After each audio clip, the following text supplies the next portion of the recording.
Hi everyone, in front of me I've got a Galaxy Z Fold 7 and let me share with you how to reset network preferences on this device.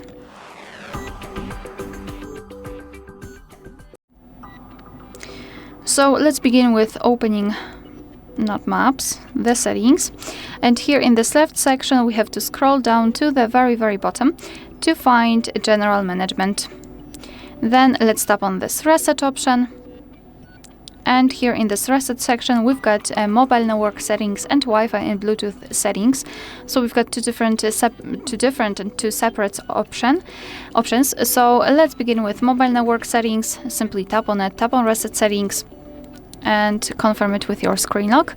Here we've got the information that you cannot undo this action, and be cautious when you're doing it. Probably you just need the second option, not resetting mobile network settings. But if you're ready, just tap on reset, and as you can see, we've got this information.